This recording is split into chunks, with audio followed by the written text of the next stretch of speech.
Well, good Tuesday morning, my friends. MLive Chief Meteorologist Mark Torregrossa here with the MLive Morning Weather Update. Lots to get to, nothing too severe. We have an area of rain in the eastern half of the state, let's say, and I'll show you the movement on that, and that's going to kind of dwindle. Then a northeast wind kicks in tomorrow into Thursday, affects the east side of the state, not as much as the west, not so much the west side of the state, and continuing to watch the trend toward warmer temperatures. Hold on here. Where did my microphone go? It fell off of me. There we go. Now maybe you can hear me a little bit better. All right, let's get on into it. And I have my phone open to say hi to folks. Good morning, Carmelita Tiffany. Could use some rain in Ludington. Yep. David Feinbloom, good morning. Everything's green in Bloomfield. Feinbloom in Bloomfield. That's good match. Larry Pusker, good morning. All right, so far, here is the total rainfall so far. Let me first pull up the radar for you, give you a good idea of what we have going on. So the eastern, southern, south central part of the state, as totally expected, the rain developed overnight and continues to push slowly toward the areas of rain are moving toward the west southwest, but the back edge of the rain on the west around the Grand Rapids area is not really moving much westward. So, like here's a zoom in for you on Grand Rapids, Rockford, Plainfield, even the Grand Rapids area getting some showers and get ready for some showers, but that's probably the last bits of it for you, I would say. Now let's go back to our rainfall totals so far.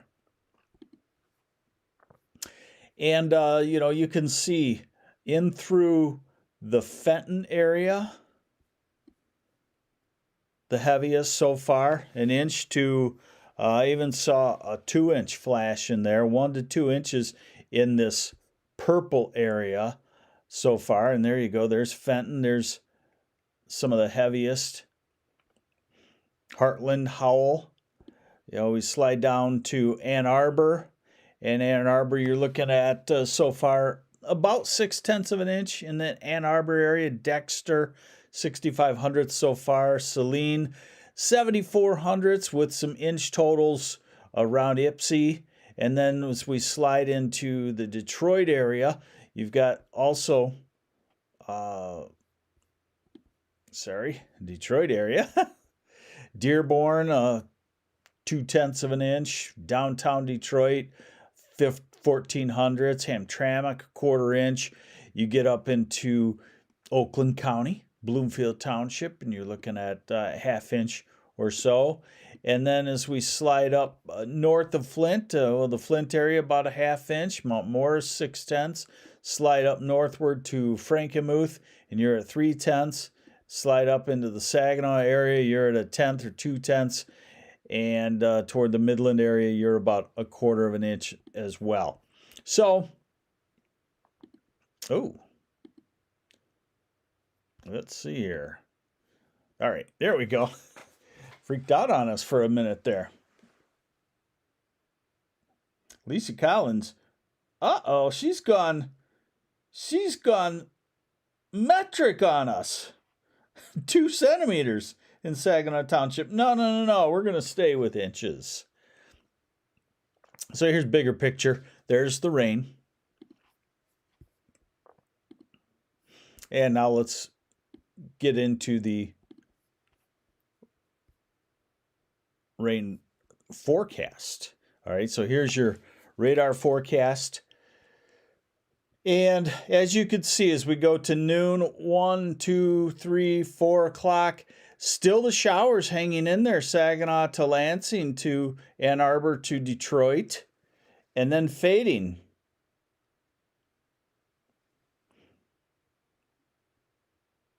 And as we go to overnight, we dry out. Then you'll notice just a thin band of showers coming southward on Wednesday. The reason? That's a cold front. That's what we call a backdoor cold front. You know, a lot of times the cold fronts come in from the west, but when they come in from the north and the northeast, we call it a backdoor cold front, and that's what gets the northeast wind going. That's what I kind of wanted to show you right here, is the northeast wind is going to pick up over the next couple of days. And that means Saginaw, Bay City, Midland, even Ann Arbor, Detroit, the Thumb, Flint, the Sunrise side, the gorgeous Sunrise side, you get colder, while Grand Rapids and Kalamazoo don't feel it as much. So this is today. The rotation around, not really a northeast wind, it's just the rotation around that storm center that is diminishing. As we go through the night tonight, the winds turn more northerly, and then as we go to tomorrow, that's when the northeast wind kicks in. This is tomorrow afternoon. Look at Saginaw Bay. You'll have a cold, these are wind gusts, 20 and 30 miles an hour into Bay City and Saginaw and Reese and the Thumb. And then as we go through tomorrow night, the northeast wind expands all the way down across the southern lower. And as we get into Thursday, it's a pretty well a dominant northeast wind. So this model also shows you that. Let me see if I can grab the latest. Remember, high resolution rapid refresh, we like it because it refreshes every hour with a new run for us. Connie Steiner needs nice weather Friday. Yes, depending on what you call nice weather. So here are the temperatures this afternoon. You can see where the clouds and the rain will be. Saginaw, you'll only be in the mid-50s, and Flint and Ann Arbor and Detroit and Jackson and Lansing. So it's a pretty well a heavy coat, I'd guess, for you. In the east and the southeast and the south central, and Kalamazoo in the rain at 57. But then you go to Grand Rapids at 65. You go up to Traverse City at 65. Yeah, we go into the afternoon, 4 o'clock. Look at this. Flint, Saginaw Bay City, chilly. Big Rapids, Grand Rapids, nice. 71. That's what the power of clouds and northeast wind versus sun and dry weather can do for you at this time of the year. You can call a friend over in Big Rapids and say, wow, it's freezing today. And they'll say, what the heck are you talking about? All right, now we go into Wednesday, and you can see the more distinct northeast wind kicking in as we go into Wednesday afternoon. Here comes that still cold air over Lake Huron and slides down. So Wednesday and Thursday will be cooling off. Okay, so now, here, let me put my name here just so you remember if this is your first time. Mark Torregrossa, Chief Meteorologist at MLive. Been trying to figure out Mother Nature. I've always been fascinated by Mother Nature. Been trying to figure her out and Old Man Winter since the 4th grade. Actually, since what we used to call, I think we called it the super outbreak of 1974. I think it was called Terrible Tuesday. And that's what got me interested in weather, 1974. So I've been trying to figure it out. So I look at the day-to-day weather and the small changes, but I also look at, hold on. By the way, got the grandkids this weekend. We like that. The big picture. So we got to talk about the big picture. What I'm seeing is that a ridge, a high-pressure ridge, wants to be in the middle part of the U.S. And Michigan would be on the eastern edge of that, which means at times when the ridge moves east, we would be hot, warmer than normal, So I can't tell you what's hot because some people say, as soon as it gets 75, they say, it's hot. I live here in Michigan for cold weather. This is hot. But when I talk about temperatures, say averaging in the summer 2 to 4 degrees warmer than normal, I would call that very warm, and I would call 4 degrees or warmer what most people would consider a hot Michigan summer. So that ridge can slide over to us, and if the trough stays on the west coast and on the east coast, then disturbances will come down and slide that ridge back to the west a little bit. We'll have a break, and then slides in. That's typically what would happen, and that's kind of what I'm seeing now, and that's kind of what I want to show you as we go forward in looking at the long-term forecast. So this is the upper airflow. This is 500 millibars. This is 15,000 feet up. There's your upper level storm system. That is rotating counterclockwise. That's why we have the rain moving from the northeast to the southwest today, and that's lifting out. This is tonight, so that's why the rain comes to an end. Note the next kink, kind of an indicator of how we can get backdoor cold fronts in the summer to cool us down. See that kink there for tomorrow? That is the cold front that comes in from the north, mostly dry, and we still want to see the atmosphere still wants to have storm systems drop into the northeast. That tells me that's where a trough wants to be. And a trough wants to be out on the west coast, and look at where a ridge wants to be. Now we're into early next week. So that's a much warmer pattern. Just kind of put a mental image of that right there versus now. Not a lot different because we have that upper level low kind of masking it. But as we go into next week, look at the ridge develop. Still wants to have an upper level low pressure center, but what's important here is May 13th, 14th, that storm drops into the southwest part of the country. Phoenix and Las Vegas and Los Angeles will say, this is really odd. We've been already 100 degrees in the last few years by this. So could this be the year of trough out west, ridge, middle part of the country, trough out east? If so, we are in for a hot summer, my friends. See how that storm shoots out of the southwest and doesn't bust the ridge. So the ridge is starting to take hold. Now this can flip-flop.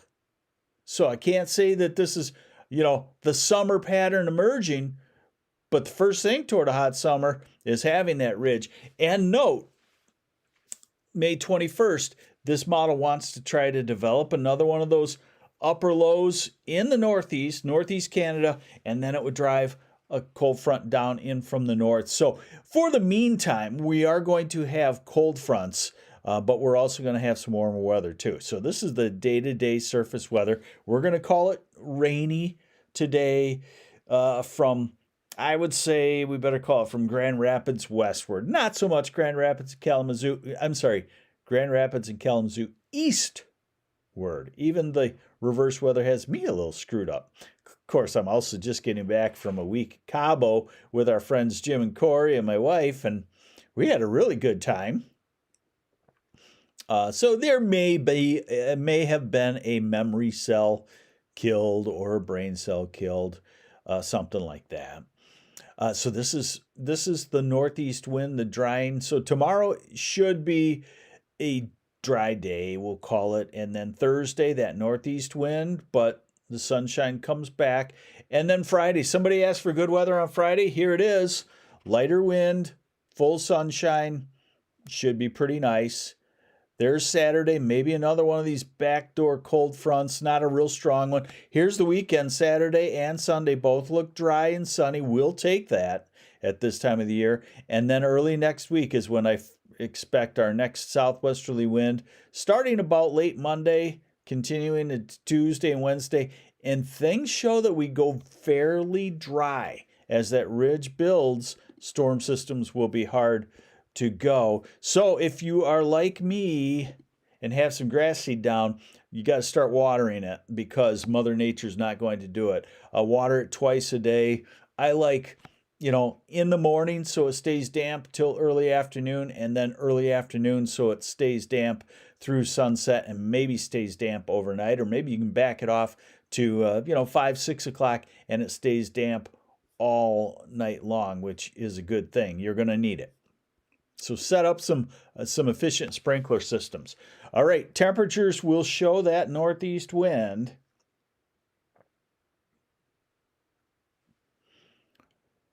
And here's today, and I showed you the high temperatures. Here's tomorrow. Kind of deceiving because some of these places like Saginaw and Flint can reach a high temperature in the morning, and then that lake breeze kicks in. So anywhere where you see the yellow and the blue, you're going to be chilly tomorrow. Then look at Thursday. That northeast wind is taking over. So Ann Arbor, you're back to a coat, and Lansing, you're back to a coat, and Jackson and Saginaw and the Thumb, you're back to thinking, wow, what happened to spring? And Alpena and Oscoda, and the Grand Traverse, the Traverse City region, all those little cities around there, and just a little bit milder, but still chilly for Grand Rapids and Kalamazoo. Friday, the northeast wind breaks down a little bit and should be a pretty nice day. Should be in the 60s with full sunshine, somewhat lighter wind. Saturday, depends on where you are at with the lake breeze, 70 or at the shoreline.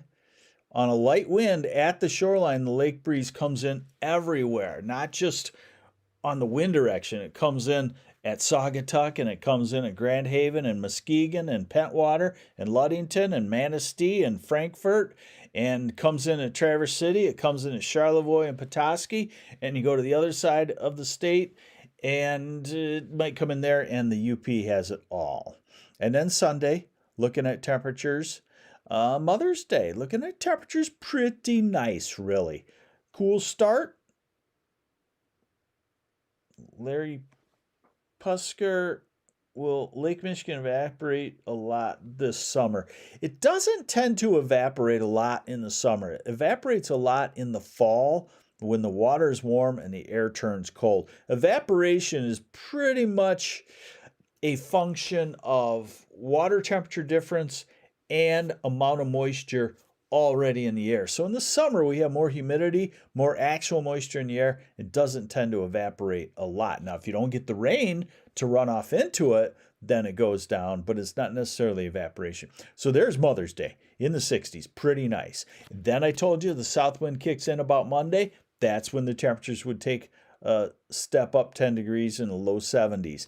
And this model says several days of a light, gentle southwesterly wind and feeling almost pseudo-summer-like by early next week. Temperatures 70s, and you'll start to see some 80s creep in there Wednesday, Thursday, Friday. I caution you, what happens at this time of the year, again, where I was going with this was 36 years trying to figure out Mother Nature. By the way, only 2 years of my life off the Great Lakes. My first television job out in the Corn Belt. So I've observed the Great Lakes weather system, microclimate, if you want. And what I'm saying is that when you see these models extended for several days at this time of the year, 3, 4, 5 days, forecast the southwest wind in 80s, usually a little disturbance comes in and gains momentum of the cold air off of Lake Superior, off of northern Lake Michigan, off of the body of Lake Huron. Lake Huron really is a big player in the northeast wind in lower Michigan, just because of the way it's shaped and it's cold. We usually have a shorter warm-up than what the models crank out. So expect a few days next week, probably flirting with 80. Maybe some of us hit 80 degrees, and this model wants to carry it out until it develops a northeast wind way out there. Now, the Climate Prediction Center, I don't like that name because everybody feels like, oh, you can't predict climate. And, I get what you're saying. I probably can agree with that somewhat. But They also do the extended forecast, the 6 to 10 day, the 8 to 14 day, and generally they do a pretty good job. Sometimes they're lagging of what we can see locally. But look at the 6 to 10 day forecast. Warmer than normal, May 11th to 15th, drier than normal, and 8 to 14 day forecast, warmer than normal, so we might almost say that that would be hot and still leaning toward a little bit drier than normal. I showed this to you yesterday. They only give us a 3 to 4 week forecast on Fridays. So this is old by a few days, but they think that the second half of May will be warmer than normal as well. Hey, I think you just got a boatload of weather, didn't you? There's a lot of us on here. Thanks for continuing. What are you thinking about planting the garden earlier this year? Yeah, I think so. Depends on where you're at. And I'm actually going to write a story today. Ripe tomatoes by 4th of July? Here's how to do it. I'm just going to tease you. I'll give you one hint. And I don't know, a light bulb went off in my head. I've gone through various gardening phases where the light bulb for the earliest tomato, not your whole tomato crop, but a container, a planter, Even I've seen people put them in 5-gallon buckets or a little bit smaller buckets and bore some drainage holes. What does that do for you? You can put the tomato plant in the exact spot that it wants, hot. And if we get a couple of frosty mornings, you can bring that tomato plant, not even into the garage to keep it down out of the frost, bring it in to the basement where it's going to stay 50 or something. And the next morning, take it back out into the exact spot where there's hot sunshine. So if your yard isn't set up for tomatoes, then put them in a container. That's my one tip for you today. All right, thanks for joining me on the MLive Morning Weather Update.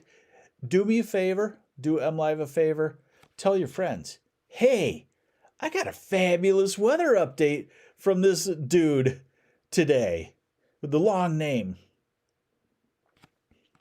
Sorry, got to do, what did we used to call that in TV? Shameless self-promotion is what we used to call it. Yeah, that's it. So you got to do it. Even in any business, if you have a roofing business or a flower business or a dry cleaner or whatever, you still got to do that. So, hey, take care. Have yourselves a great Tuesday. I'm MLive Chief Meteorologist Mark Torregrossa.